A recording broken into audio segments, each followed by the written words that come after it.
नमस्कार दोस्तों, स्वागत है आपका हमारे YouTube channel class work let's build your self में। ठीक है, तो आज स्टार्ट करने वाले हैं हिस्ट्री का। जो जहाँ से हमने लास्ट लेक्चर को छोड़ा था वहीं से हम क्या करेंगे, आज की क्लास को बढ़ाएंगे आगे। ठीक है, लास्ट लेक्चर में हमने जो कुछ पढ़ा था आपको पता ही है। आई नो आप थोड़ा भूल गए होंगे, लेकिन कोई बात नहीं, आप रिवाइज़ कर लेंगे, मुझे ऐसी आशा है। लेकिन ठीक है, आगे बढ़ते हैं इसी क्रम में हम, क्योंकि अब बार बार पीछे का रोना तो नहीं रो सकते ना, इसलिए ज़िंदगी में आगे बढ़ना चाहिए। तो आज का जो क्लास है वो है मौर्योत्तर काल पे लेके। ठीक है, किससे काल पे लेके? मौर्योत्तर काल बहुत फेमस है। इसके बारे में 100 तरह के क्वेश्चंस आते रहते हैं। आप कोई भी एग्ज़ाम उठाइए, एसएससी, यूपीपी, यूपीएसआई, ठीक है, ये सब चीज़ें क्या होती हैं, बार बार एग्ज़ाम में पूछी गई हैं। ठीक है, तो अभी क्या है कि एक आपको थोड़ा सा इसके बारे में इन्फॉर्मेशन देनी थी। इन्फॉर्मेशन ये है यार कि अभी क्या है ना, हाल ही में यूपीपी के साइट पे क्या होता है, चीज़ें थोड़ी सी बताई गई हैं। तो उस पे ये बताना था कि यूपीपी जो कांस्टेबल का वैकेंसी है, या फिर जो हेड ऑपरेटर की वैकेंसी है, या जो यूपीएसआई की तैयारी कर रहे हैं, जो यूपीएसआई की तैयारी कर रहे हैं, वो लोग क्या करें, अपनी तैयारी को थोड़ी इंटेंसिटी को बढ़ा दें, क्योंकि 4-5-6 महीने में ही ये सारे एग्ज़ाम्स होने वाले हैं। ठीक है, आपको अगले महीने में क्या होता है, नोटिफिकेशन हो सकता है, देखने को मिल जाए। तो जो भी लोग इन सब चीज़ों की तैयारी कर रहे हैं वो क्या करें, तैयारी की अपनी इंटेंसिटी को बढ़ा दें। ठीक है, और हमारे चैनल पे अगर नए हैं तो चैनल को सब्सक्राइब करें, और मैथ्स और क्या करते हैं, जीएस के पोर्शन को यहाँ से ज़रूर कवर करें, और आपको एक प्रॉपर गाइडेंस भी इस पर मिलेगा। ठीक है, तो चलिए आज हम मौर्योत्तर काल का क्या करते हैं, बढ़ते हैं आगे, चलते हैं, देखते हैं कि क्या हो सकता है। ठीक है, क्या और हमको नई चीज़ें सीखने को मिलती हैं। उस कड़ी में हम बढ़ते हैं सबसे पहले रुद्रदामन का जूनागढ़ अभिलेख। बहुत इंपॉर्टेंट है, आप इसको जरूर याद रखिएगा कि रुद्रदामन का जूनागढ़ का अभिलेख। पहली चीज़ में क्या याद रखनी है कि गुजरात के गिरनर पर्वत पर प्राप्त हुआ था। कहाँ मिला था ये हमको? ये गुजरात के गिरनार पर्वत पर हमको ये मिला था। कौन सा? रुद्रदामन का जूनागढ़ अभिलेख। ठीक है, ऐसे डायरेक्ट पूछेगा रुद्रदामन का जूनागढ़ अभिलेख किस राज्य में मिला था या किस पर्वत पर प्राप्त हुआ, तो आपको पता होना चाहिए गुजरात के गिरनार पर्वत पर। ठीक है, अगली चीज़ क्या है, फिर अगली चीज़ पूछा कि भाई ठीक है, मिला पर्वत पे मिला, उस पर किस कौन सी भाषा में था? तो भाषा उसकी संस्कृति थी। ठीक है, संस्कृत भाषा थी। और क्या लिपि उसकी कौन सी थी? ब्राह्मी। ठीक है, कौन सी लिपि थी? ये ब्राह्मी लिपि थी। और भाषा कौन सी थी? संस्कृत भाषा थी। ठीक है, आगे बढ़ते हैं। फिर क्या होता है, अगला पॉइंट है कि संस्कृत अभिलेखों में सर्वाधिक प्राचीन, मतलब अभी तक जितने भी अभिलेख मिले हैं उन अभिलेखों में सबसे प्राचीन, संस्कृत के जितने भी अभिलेख अभी तक हमको मिले हैं उनमें सबसे प्राचीन कौन सा है? ये हमारा अभिलेख रुद्रदामन का जूनागढ़ अभिलेख है। ठीक है, नेक्स्ट पॉइंट बढ़ते हैं। अगली चीज़ है कि संस्कृत काव्य शैली का प्राचीनतम नमूना है। ये जो क्या मतलब संस्कृत में काव्य शैली है उसका अभी तक का सबसे प्राचीनतम नमूना, उसकी जांच पड़ताल जब ये साइंटिस्ट लोगों ने बोला ये तो सबसे प्राचीन है, बहुत पुराना है, ये तो बहुत एंटीक पीस मिल गया, माल मिल गया। ठीक है, फिर इसका बोला कि लास्ट में एक अगला पॉइंट है कि मुख्य उद्देश्य। बोला कि यार इस अभिलेख का मुख्य उद्देश्य क्या था? तो बताया गया कि सुदर्शन झील के बांध के पुनर्निर्माण का जो विवरण था ना उसको सुरक्षित रखना था। तो उस टाइम के राजा ने क्या किया, रुद्रदामन का जूनागढ़ अभिलेख बनवा दिया था। ठीक है, तो क्या होता है, हम लोग दस्तावेज अभी रखते हैं, ठीक है, वॉलेट वगैरह में रख लेते हैं चीज़ें, तो उस टाइम पे ऐसा वॉलेट की सुविधा थी नहीं, तो इसीलिए वहाँ पर क्या हुआ था, ये सब चीज़ें वहाँ पर, ये सारी चीज़ें वहाँ पर उपलब्ध थी, इसलिए उन्होंने क्या किया, वहाँ पर सीधा सीधा क्या किया, बोले पत्थर ही खुदवा दो, एक गुफा बनवा दो कि वहाँ पर सुरक्षित रहेगा आगे आने वाले जनरेशन के लिए। नेक्स्ट वो टॉपिक वहाँ पे हमने उसको क्लोज़ किया। फिर अब बढ़ते हैं हम कलिंग के शासक। अच्छा, इसमें एक बात ये है कि अगर आप नोट्स के फॉर्म में पढ़ना चाहते हैं, आपको लगता है कि हमको हिस्ट्री से ना कोई नोट्स के फॉर्म में कम समय, मतलब समय में ज़्यादा अच्छे से मुझे पता चल जाए, तो आप ये क्लास ज्वाइन कर सकते हैं। ठीक है, आप प्रॉपर इसको फॉलो करिए। इसमें यूपी पीसीएस से लेकर आपको ग्रुप डी तक की नौकरी जो होती है, जॉब होती है ग्रुप डी तक की, उसके बारे में आप उसमें क्या था, वहाँ से वहाँ तक के सिलेबस आप कवर कर सकते हैं मेरे इस चैनल से। ठीक है, जो मैं पढ़ाता हूँ पीसीएस तक के लेकर आप इसमें डी ग्रुप के, चाहे वो कांस्टेबल हो या लेखपाल का हो या कोई भी एसएससी का एग्ज़ाम हो, आप वहाँ जीएस यहाँ से उसके लिए पढ़ सकते हैं। ठीक है, इसमें नो डाउट कि ये सर किसके लिए पढ़ा रहा है किसके नहीं, जीएस है ये सब के लिए, पीसीएस से लेके ग्रुप डी तक, क्योंकि इसमें सारे वही चीज़ें होते हैं, ये सब बदलती है नई चीज़ें। ठीक है ना, आगे बढ़ते हैं। कलिंग के शासक। अच्छा, सबसे पहले पूछेगा कलिंग के शासक संस्थापक कौन है, तो महामेघवाहन। नाम याद रखिएगा, महामेघवाहन। आप देखेंगे हर चीज़ें मैंने पहले से हाईलाइट करके रखी हो, क्योंकि मुझे पता है कि ये सब मैं पहले से पढ़ के आया हूँ, ऐसा नहीं कि कोई आपको बस उल्लू बना दिया। तो इसके बारे में मुझे पता है, अच्छे से मैंने पढ़ा हुआ, स्टडी किया हो, तो मैं आपको वो चीज़ें हाईलाइट करके पहले से रखी है जो इंपॉर्टेंट है एग्जाम में। तो क्या होगा, कलिंग के संस्थापक कौन थे? महामेघवाहन।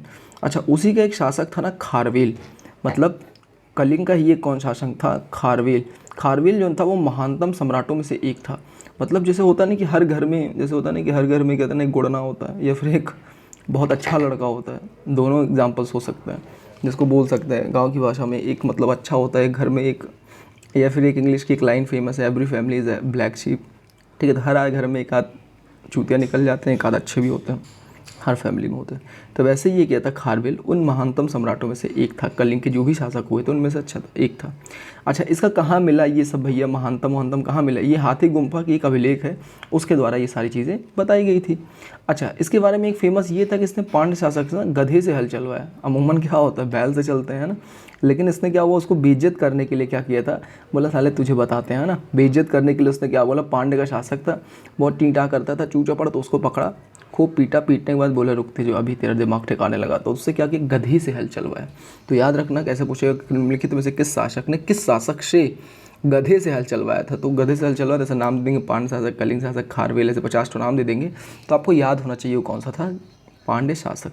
अच्छा, कलिंग के जो शासक थे ना, उनका जैन धर्म के प्रति थोड़ा सा झुकाव था। ठीक है, उनका झुकाव क्या था, जैन धर्म के प्रति था। तो ये आपको पता होना चाहिए कि जो कलिंग के शासक थे उनका झुकाव कैसा था, तो वो किधर कैसा झुकाव था, तो उनका झुकाव जो था वो था किसकी तरफ, जैन धर्म की तरफ। ठीक है, अब आगे बढ़ते हैं गांधार शैली। लास्ट लेक्चर में हमने देखा था यार कि थोड़ा बहुत दिखाई कम दे रहा था, छोटा छोटा मैंने कर दिया, तो उसके लिए माफ़ी।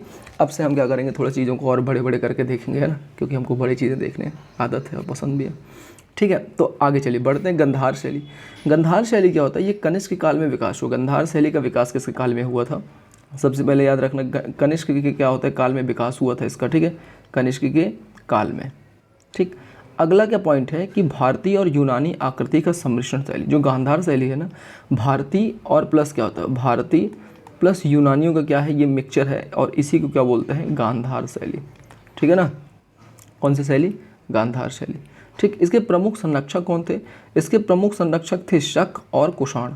इन्होंने क्या था, इसको संरक्षण दिया था गांधार शैली को, और ये भारतीय और यूनानी आकृतियों का सम्मिश्रण होता है। ठीक है, कहीं कहीं आप देखेंगे तो वो गांधार शैली में बने होते हैं कुछ कुछ चीज़ें। अगला पॉइंट है कि मूर्तियाँ बनाने के लिए सदैव हरित, स्तरित या सस चट्टानों का प्रयोग किया जाता था। बोलते थे मूर्तियाँ बनाने के लिए ना सस चट्टानों का प्रयोग किया जाता था, और उसमें क्या होता है, हरित चट्टानों, मतलब गांधार शैली है तो उसमें इन हरित और सस चट्टानों का प्रयोग किया जाता था। कभी कभी एग्जाम में डायरेक्टली पूछ लेता है कि किन चट्टानों का उपयोग किया जाता है। आगे बढ़ते हैं, फिर आता है कि शुंग वंश। नाम सुना ही होगा, शुंग वंश, ये ठीक है, जो पढ़ रहे होंगे हिस्ट्री जानते होंगे, शुंग वंश। सबसे पहले याद रखिए संस्थापक कौन था, पुष्यमित्र शुंग। याद रखिए कोई भी वंश हो उसके पहले बात इस्टेब्लिश किसने किया था, मतलब संस्थापक। ठीक है, संस्थापक के बारे में आपको पता होना चाहिए। तो ये इसके क्या थे, संस्थापक थे।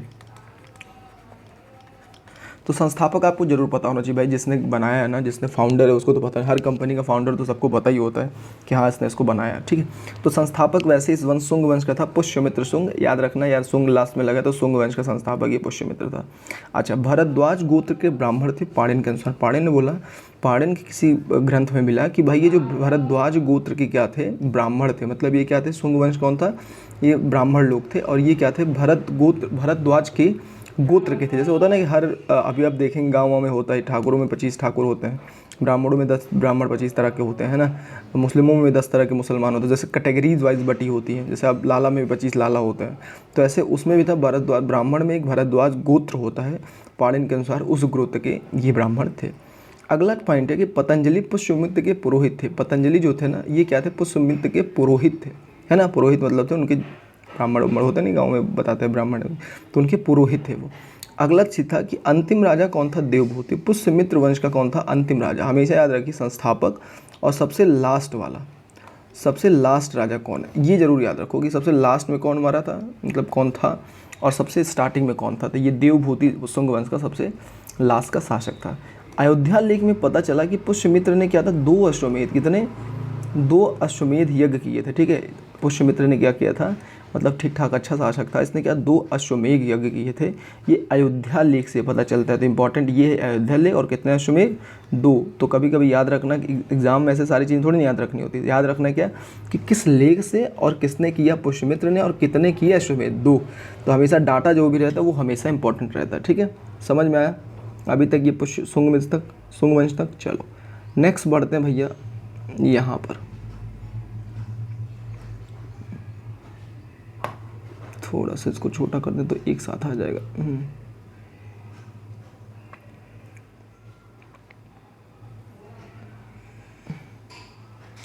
अब देखेंगे हम कुषाण वंश, ठीक है ना। कुषाण वंश के बारे में सुना ही होगा थोड़ा बहुत, तो चलिए देख लेते हैं। कुषाण वंश जो था उसमें सबसे पहले कौन था कुजुल कड़फिसेस आता है। कौन आता है, ये देखो, ये कुजुल नाम ही अजीब सा इसका, कुजुल कड़फिसेस। अच्छा याद रखो, इसने केवल तांबे के सिक्के जारी किए, तो ये याद रखने वाली बातचीत है, किसने केवल तांबे के सिक्के जारी किए, तो कुजुल कड़फिसेस ने। सिक्कों पर क्या था, धर्मथिदस और धर्मार्थित उत्कीर्ण थे। इसमें धर्मथिदस और धर्मथित उत्कीर्ण थे, ये याद रखना। ये कभी कभी वर्ड्स ऐसे हिंदी के थोड़े टफ वाले आ जाते हैं, ठीक है। और जो बिम कड़फिसेस था, ये क्या था, कुजुल कड़फिसेस, ये भी एक राजा था, इसने ये काम किए। नेक्स्ट विम कड़फिसेस, उसने क्या किया, स्वर्ण एवं तांबे के सिक्के चलाए, याद रखना, स्वर्ण और तांबे के सिक्के चलाए किसने, विम कड़फिसेस ने। नेक्स्ट क्या होता है, सिक्कों पर उसकी क्या खास बात थी, सिक्कों पर शिव, त्रिशूल और नंदी की आकृति थी। मतलब वो लोग क्या थे, भगवान शंकर को मानने वाले थे, इसलिए वो क्या करते थे, शिव, त्रिशूल, नंदी, ये सब किसके क्या होते हैं, मतलब वो होते हैं। तो ये किसके थे, ये हमारे भगवान शंकर के प्रतीक हैं। इसीलिए क्या होता है, हम ये कह सकते हैं कि भाई इनका झुकाव क्या था, कहीं ना कहीं भगवान शंकर की तरफ था, या उनको मानने वाले थे, ठीक। फिर आता है कि कुषाण वंश। कुषाण वंश में क्या होता है कि एक राजा कनिष्क था जो बहुत प्रतापी था, आपने इसके बारे में ज़रूर सुना होगा। कुषाण वंश का कौन सा प्रतापी राजा था, वो था कनिष्क, ठीक है। थोड़ा सा ये भी डिस्टर्ब हो रहा है, ठीक है ना। कनिष्क था, उसके ये इंपॉर्टेंट है, इसको जरूर याद रखिए। कनिष्क के बारे में क्या होता है, बहुत फेमस चीज़ें होती हैं, ये बहुत इंपॉर्टेंट है। इसके दरबार में कौन कौन थे, नागार्जुन, पाश और चरक, ये 3 लोग जो थे ये बहुत फेमस है। तो याद रखना, इनके समकालीन अगर से क्वेश्चन आएगा कि निम्नलिखित में से कौन कनिष्क के समकालीन है, तो याद रखना नागार्जुन, पाश, चरक, ऐसे पूछ सकते हैं। या फिर पूछेगा कौन से इनके दरबार में नहीं है, तो 3 नाम ये दे देगा, एक कोई अलग सा दे देगा, बोलेगा तुलसीदास, कालिदास, तो उसमें से कौन सा नहीं है आपको छांटना पड़ेगा। तो याद रखिएगा दरबार में कौन था, नागार्जुन, पाश और चरक। अच्छा, इसके सिक्कों पर बुद्ध का अंकन था। इसने जो सिक्के गढ़ाए थे उस पर किसका था, भगवान बुद्ध के क्या थे, अंकन थे। इसके आश्रित विद्वान कौन थे, अगला पॉइंट है, तो वो कौन थे, वसुमित्र। मतलब आश्रित विद्वान मतलब इस पे आश्रित थे, इसने दरबार में उनको जगह दी हुई थी, वसुमित्र।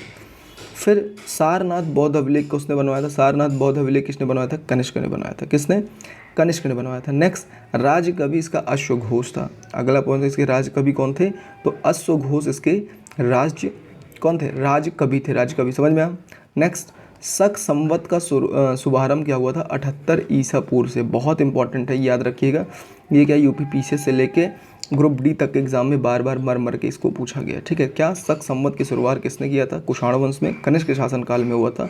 और कितने ईस्वी में हुआ था, डायरेक्टली पूछा गया, तो याद रखिएगा 78 ईसा ईस्वी में, ठीक है ना, ईसा पूर्व में। नेक्स्ट आते हैं हम, ये आते हैं हम अपने सातवाहन वाले पे, ठीक है। ये नया वंश स्टार्ट होता है यहाँ से। अभी तक हमने जो देखा वो अगला वंश होता है सातवाहन। याद रखना सातवाहन, ठीक है। सातवाहन की सबसे पहले इसके पॉइंट है कि वास्तविक राजधानी, तो याद रखना पैठन या प्रतिष्ठान, क्या, पैठन या प्रतिष्ठान। नेक्स्ट क्या होता है, अगर आरंभिक राजधानी देखें तो ये क्या होता है, अमरावती, ठीक है। आरंभिक राजधानी कौन सी, अमरावती। फिर अगला पॉइंट है कि सतकर्णी प्रथम। सतकर्णी जो ना एक उपाधि है, सतकर्णी क्या है, एक उपाधि, किसी का नाम नहीं, क्या है, एक उपाधि करने, ठीक है। तो ये सतकर्णी उपाधि धारण करने वाला कौन था, सतकर्णी प्रथम था। वाला एक कौन सा था, सातवाहन वंश का कौन सा था, प्रथम राजा था। तो क्वेश्चन कैसे आएगा, सतकर्णी उपाधि धारण करने वाला सातवाहन वंश का पहला राजा कौन था, तो सतकर्णी प्रथम था, ठीक है। नेक्स्ट क्वेश्चन आगे बढ़, अगला पॉइंट क्या है, अगला पॉइंट है गौतमी पुत्र सतकर्णी, गौतमी पुत्र सतकर्णी। इसके बारे में एक एक पॉइंट करके देखते हैं। पहला, विच्छिन्न होते होते चतुर्वर्ण को फिर से स्थापित किया। मतलब ये क्या था, चतुर्वर्ण को इसने क्या हुआ, विच्छिन्न हो रहा था, उसको क्या करा, फिर से इसने स्थापित किया था, फिर से स्टैब्लिश किया था, ठीक है। चतुर्वर्ण व्यवस्था को, इसी को बोलते हैं चतुर्वर्ण, ठीक है। नेक्स्ट क्या था, वर्ण व्यवस्था का रक्षक। चतुर्वर्ण आपने सुना होगा, वो क्षत्रिय, शूद्र, वैश्य, है ना, ये सब करके जो 4 थे, उसको इसने क्या किया था, फिर से स्थापित किया। और वर्ण व्यवस्था का इसको रक्षक कहते हैं। तो कभी कभी जब पूछेगा डायरेक्टली कि निम्नलिखित में से कौन से राजा को वर्ण व्यवस्था का रक्षक कहते हैं, तो वो कौन सा होता है, गौतमी पुत्र सतकर्णी, ठीक है। नेक्स्ट पॉइंट है नासिक अभिलेख में अद्वितीय ब्राह्मण की उपाधि इसको दिया गया था। तो कभी कभी क्वेश्चन में डायरेक्ट पूछेगा कि अद्वितीय ब्राह्मण निम्नलिखित में से किसे कहा जाता है, तो कौन था, गौतमी पुत्र सतकर्णी। इसीलिए जो जो पॉइंट्स हाईलाइटेड हैं, जो जो कर रहा हूँ उसको आप ध्यान से देखते चलिए। अगला पॉइंट है वेदों का आश्रयदाता। क्या, वेदों का आश्रयदाता पूछेगा डायरेक्टली, निम्नलिखित में से किसे वेदों का आश्रयदाता कहते हैं, तो वो कौन था, गौतमीपुत्र सतकर्णी। ठीक है, चलिए नेक्स्ट पेज पे पढ़ते हैं थोड़ा सा ये, और ये देखिए, चलो एक एक पॉइंट करके एक एक करके देखते हैं, समझ में आएगा सब। ये देखो, हाँ अगला वंश कौन सा है, अगला वंश कौन सा है, गुप्त एवं गुप्तोत्तर। ठीक है, मौर्योत्तर वो हमने क्या किया, उसको निपटा दिया। ठीक है, मौर्य एवं वो था मौर्योत्तर, हमने निपटा दिया। फिर अब अगला वंश कौन सा है, गुप्त एवं गुप्तोत्तर। ठीक है ना, थोड़ा सा उसको सेट कर लेते हैं फिर आगे बढ़ते हैं। हाँ, गुप्त और गुप्तोत्तर में क्या होता है, सबसे पहला वंश कौन होगा, गुप्त वंश। भाई गुप्त वंश स्टार्ट ही क्या होता है, गुप्त वंश से स्टार्ट होता है। उसमें सबसे पहले क्या होता है, इसके परिचय पे ध्यान देते हैं। लगभग 275 से 550 ईसा तक शासन किया। गुप्त वंश ने कब तक शासन किया, ये कभी कभी डायरेक्टली ऐसे पूछ लेते हैं, तो याद रखिएगा 275 से 550 ईसा तक शासन किया। और सबसे चीज़ अभी मैंने बताया था कि संस्थापक सबसे इंपॉर्टेंट होता है, तो महाराज श्रीगुप्त, याद रखना गुप्त वंश कौन, श्रीगुप्त हुआ था। लगभग 275 वही जब से स्टार्ट हुआ था, यहाँ से उन्होंने इसको इस्टेब्लिश किया था। अगला पॉइंट है कि प्रथम शक्तिशाली शासक कौन था, तो वो चंद्रगुप्त प्रथम थे। इसको इस्टेब्लिश किसने किया था, श्रीगुप्त ने, लेकिन इसका सबसे शक्तिशाली जो पावरफुल शासक कौन था, तो कौन सा था, वो था चंद्रगुप्त प्रथम। ठीक है, अब चलिए चंद्रगुप्त प्रथम के बारे में थोड़ा सा देख लेते हैं एक एक करके। चंद्रगुप्त प्रथम जो था वो 319 से उसने शासन स्टार्ट किया था और 335 ईस्वी तक उसने शासन किया था, बहुत लंबा कार्यकाल नहीं था। और उसने क्या किया था, महाराजाधिराज की क्या होती है उपाधि को धारण किया था। तो याद करने वाली कौन सी बात है कि निम्नलिखित में से किस राजा ने महाराजाधिराज की उपाधि को धारण किया। ठीक है, तो कौन था, चंद्रगुप्त प्रथम।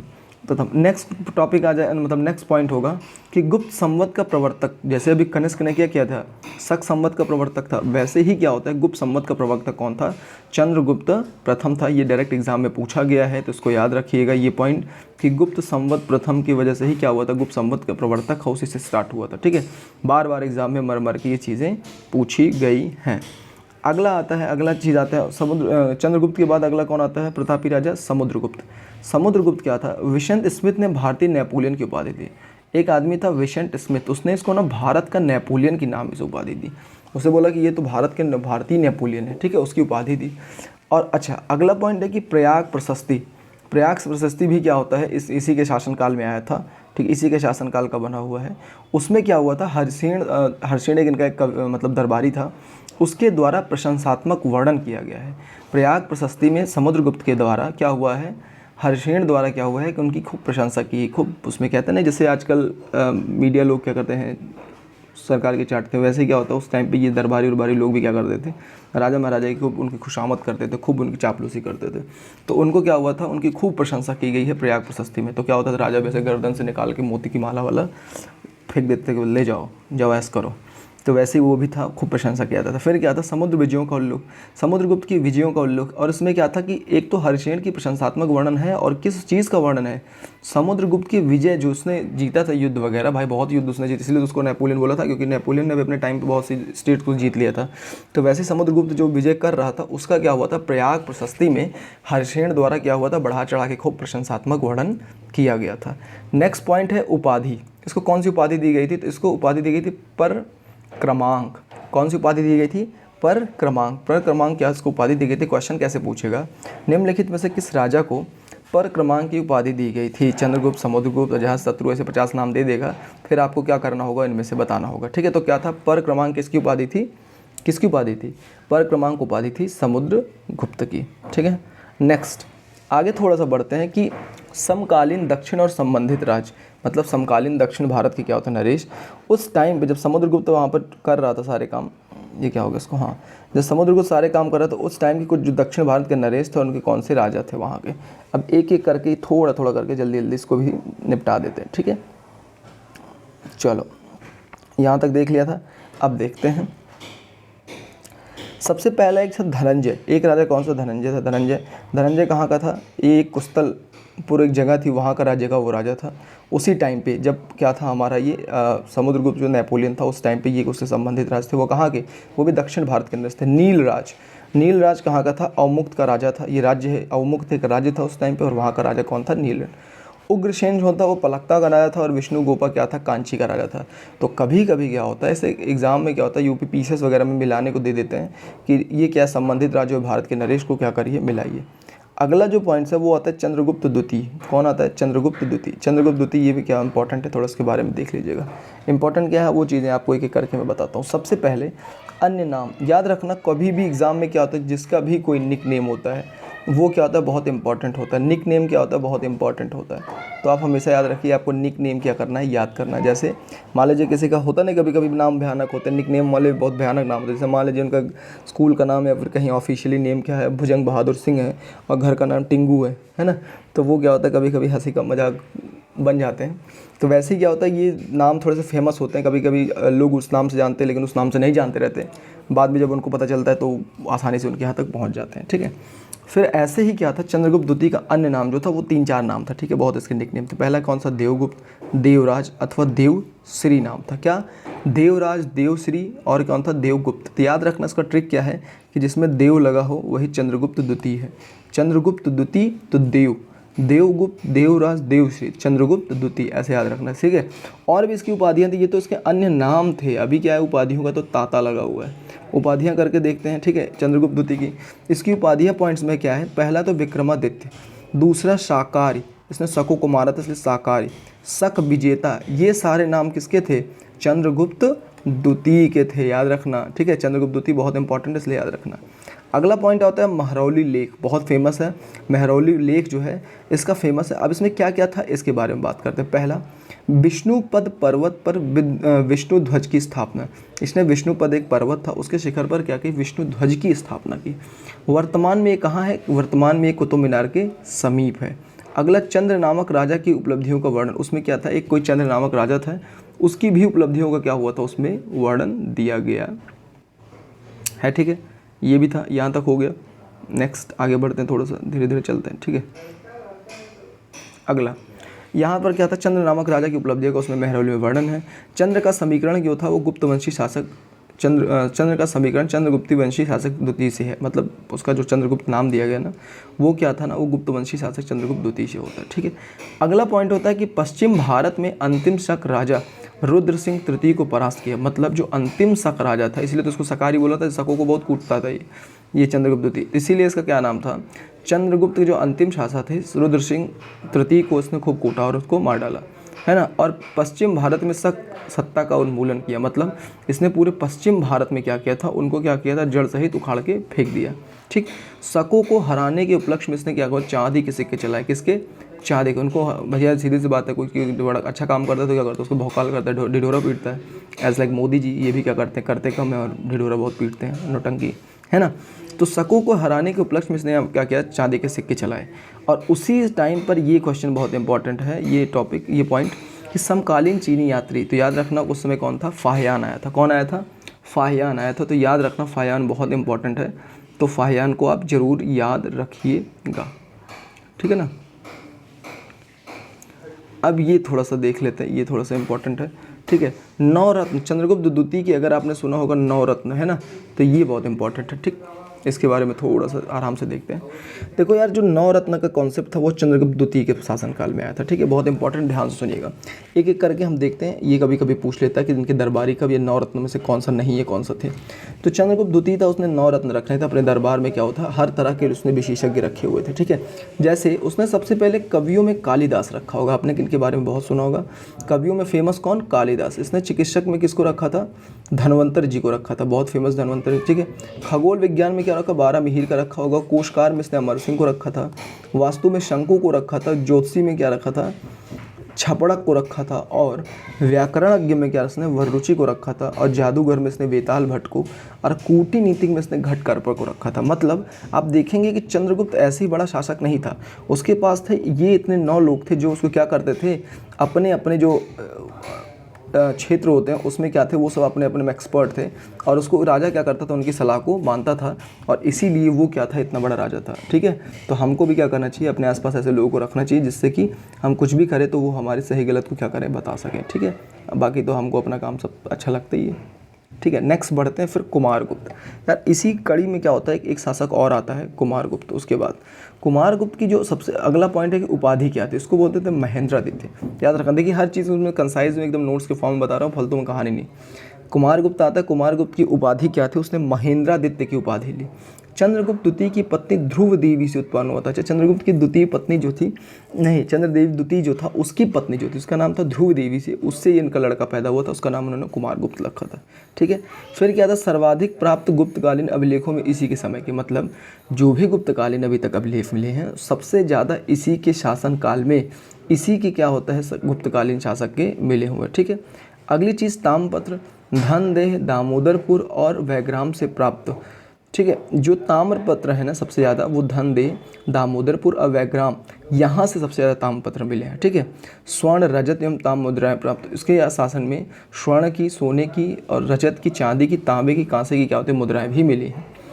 और विलसड अभिलेख, ये एक अभिलेख क्या था, विलसड अभिलेख, गुप्त की वंशावली कुमारगुप्त प्रथम तक। मतलब अभी तक क्या होता, ट्री मिला था कि गुप्त की क्या, इनके सबसे पहले किसने इस्टेब्लिश किया, फिर उसके बाद लास्ट में क्या था, कुमारगुप्त। यहाँ तक क्या हुआ था उस अभिलेख में, विलसड अभिलेख में गुप्तों की वंशावली कुमारगुप्त तक क्या हुई थी, आई हुई थी, वहाँ तक उसने ही बनवाया था। ठीक है, नेक्स्ट आगे बढ़ते हैं फिर स्कंदगुप्त। आई होप आपको यहाँ तक अच्छे से दिखाई दे रहा हूँ, समझ में भी थोड़ा बहुत आ रहा हूँ। फिर बात करते हैं स्कंदगुप्त, अगला शासक कौन सा आता है, स्कंद बहुत फेमस है ये भी। इसकी उपाधि क्या थी, क्रमादित्य थी, याद रखना क्रमादित्य। अगला पॉइंट है स्वर्ण सिक्के, इसके मुख भाग, इसने स्वर्ण सिक्के क्या चलवाए थे, उसके मुख भाग, मतलब स्वर्ण सिक्का ये है अगर मान लो तो इसका जो आगे का हिस्सा है यहाँ पर इसने क्या बनवाया था, धनुष और बाण बनवा दिया था। ठीक है, धनुष बाण लिए हुए राजा की आकृति बनवाई। ठीक, और इसके पीछे वाले दूसरे साइड पर इसने पद्मासन में विराजमान लक्ष्मी माता की इसने क्या हुआ था, और श्री स्कंदगुप्त उत्कीर्ण करवाया था। ठीक है, मतलब इसने लक्ष्मी माता श्री को ही क्या कराया था, पीछे के साइड, आगे के साइड इसने धनुष बाण बनवाया था। ठीक है, और ये क्या था, श्री स्कंदगुप्त भी इसने अपने आप, छोटा सा अपने आप को भी क्या हुआ, उत्कीर्ण करवाया था। किसने, स्कंदगुप्त ने। हुड़ों का पहला आक्रमण स्कंदगुप्त विजयी, मतलब सबसे उस टाइम पे हुड़ों ने सबसे पहला जो आक्रमण किया वो स्कंदगुप्त के शासनकाल में किया, और उसमें स्कंदगुप्त ने इसने क्या हुआ था, इसको बहुत अच्छे से लोगों को हरा दिया था। कुछ सिक्कों के ऊपर क्या था, गरुड़ ध्वज और क्रमादित्य भी अंकित था, मतलब कुछ सिक्के उसने बनवाए जिनके ऊपर क्या था, गरुड़ ध्वज छपा हुआ था, और साथ ही साथ उसमें उसने क्रमादित्य भी अंकित कराया था, जिससे पता चलता था कि हाँ ये भाई गुप्त शासक काल है। ठीक है ना, नेक्स्ट ये लास्ट पॉइंट है, ये क्या है, तोरमाड़। ठीक है, ये लास्ट पॉइंट है, इसके बाद कुछ बचा नहीं है। ठीक है, लास्ट पॉइंट ये है कि तोरमाड़, तो भारत पे दूसरे हुड़ आक्रमण का नेता था। ठीक है, कौन था, तोरमाड़ जो था भारत पर दूसरे हुड़ आक्रमण का नेता, मतलब पहली बार आक्रमण किया तो क्या हुआ, उनको खूब कूटा उसने, है ना, स्कंदगुप्त ने मार के भगा दिया। फिर दूसरी बार जब उसने आक्रमण किया था उसका नेता कौन सा था, तो उसका नाम था तोरमाड़। तो एरण, एरण क्या था, 12 प्रतिमाओं पर खुदा हुआ लेख था, 12 प्रतिमा पर घूमता हुआ रेख को क्या बोलते थे, एरण बोलते थे। धन्य विष्णु क्या था, तोरमाड़ का सामंत था। धन्य विष्णु नाम का एक आदमी था जो तोरमाड़ उसी का एक सामंत था, सामंत होते थे ना पहले, आपको पता ही होगा। फिर क्या होता है, मिहिरकुल, मिहिरकुल जो था तोरमाड़ का पुत्र एवं उत्तराधिकारी था। मिहिरकुल आपके बारे में, मिहिर के बारे में सुना ही होगा। तो ये तोरमाड़ जो इसने आक्रमण किया था, हुड़ शासक था, उसका लड़का था। ठीक है, और उसी का उत्तराधिकारी था। धन्य विष्णु उसका सामंत था, और 12 मिहिर पर उसने एरण पर क्या हुआ था, एरण क्या बोलते थे, जो 12 प्रतिमा होती थी उसमें खुदा हुए को क्या बोलते थे, एरण बोलते थे। ठीक है, तो आई होप आपको ये क्या हो अभी तक सारी चीज़ें वीडियो की समझ में आ रही हो। ठीक है, तब थोड़ा सा मोटा मोटी बात कर लेते हैं। सीधी सी बात है, अगर आप क्या कर रहे हैं, यूपीपी कांस्टेबल, यूपीएसआई या हेड ऑपरेटर की तैयारी कर रहे हैं, तो आप क्या करिए, थोड़ा सा क्या करिए, इसको इंटेंसिटी को बढ़ा दीजिए। कैसे बढ़ाएंगे, आप 7 दिन पे क्या करिए, 7 दिन पर एक मॉक टेस्ट दीजिए। ठीक है, एक मॉक टेस्ट जरूर दीजिए, और उसको क्या करिए, देना ही नहीं है, सिर्फ क्या करना है, एनालिसिस भी करना है। ठीक है, एनालिसिस भी करना है। ठीक, ये चीज़ करिए। ठीक, और साथ ही साथ जो स्कोरिंग सब्जेक्ट है जैसे हिंदी, ठीक है, और रीजनिंग, इस पर थोड़ा सा फोकस बढ़ा दीजिए।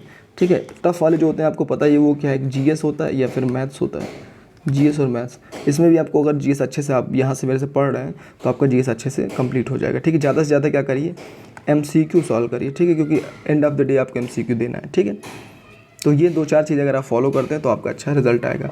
लेकिन मॉक टेस्ट जरूर दीजिए, इसी के साथ मतलब 7 दिन 15 दिन पे जो भी है, अब तो 7 ही दिन में दीजिए क्योंकि टाइम बहुत कम है, और ऐसा करेंगे तो आपके रिजल्ट थोड़े से अच्छे आएंगे, इंप्रूव हो जाएंगे आपके रिजल्ट। ठीक है, चलिए तो आज के लिए इतना ही रखते हैं, तब तक के लिए थैंक यू सो मच, मिलते हैं नेक्स्ट वीडियो में।